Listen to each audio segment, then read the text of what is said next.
তো বন্ধুরা welcome back to my channel. তো আজকের ক্লাসটি রেগুলার আর ইরেগুলার এই দুটো ভার্বের বিষয়ে। তো চলো শুরু করা যাক। তো মেইন ভার্ব বা প্রিন্সিপাল ভার্বগুলোর আমরা বিভিন্ন রূপ দেখতে পাই, যেমন go went gone, do did done, sing sang sung, put put put, cut cut cut etcetera. তো এই যে বিভিন্ন যে রূপ বা গঠন রয়েছে, তো সেই স্ট্রাকচার বা গঠন অনুসারে মেইন ভার্বগুলোকে এই দুটো ভাগে ভাগ করা হয়। একটাকে বলা হয় রেগুলার, অন্যটিকে বলা হয় ইরেগুলার। খুবই সহজ। এই রেগুলার ভার্ব কোনগুলো? যেই ভার্বগুলো কি করে তাদের পাস্ট এবং পাস্ট পার্টিসিপল এই দুটো ফর্ম গঠনের ক্ষেত্রে সিম্পলি কি করে ইডি বা ডি যুক্ত হয়, তো সেই সমস্ত ভার্বগুলোই হচ্ছে আমাদের এই রেগুলার ভার্ব।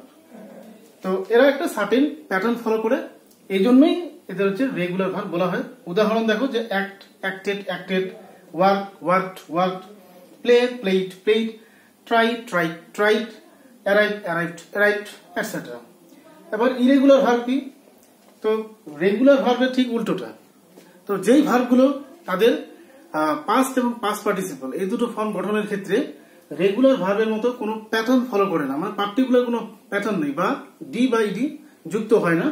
তো এদের পাস্ট বা পার্টিসিপল ফর্মগুলো কি হয়, আলাদা আলাদা হয়ে থাকে, মানে এদের কোনো পার্টিকুলার যে প্যাটার্ন নেই। তাই এই সমস্ত ভার্বগুলোকে আমরা ইরেগুলার ভার্ব বলে থাকি।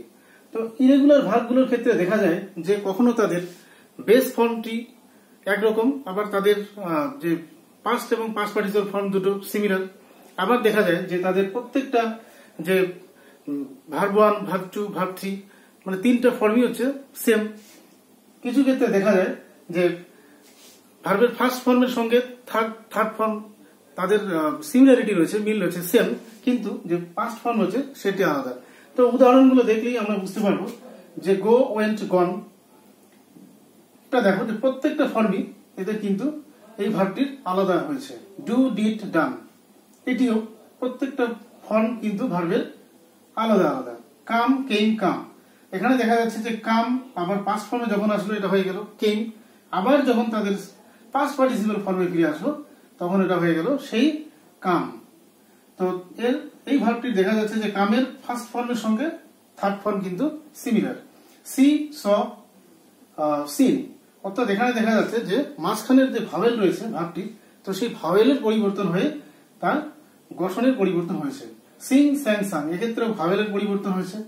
Put put put, cut cut কাট, এই ভার্বগুলোর ক্ষেত্রে দেখা যাচ্ছে যে এরা ফার্স্ট, সেকেন্ড এবং থার্ড এই তিনটে ফর্মে এরা সিমিলার। তো আশা করি তোমরা বুঝতে পেরেছো যে এই রেগুলার এবং ইরেগুলার ভার্ব কি। তো আজকের ক্লাসটি এতটুকুই। তো দেখা হবে নেক্সট ক্লাসে। Thank you, keep watching my videos.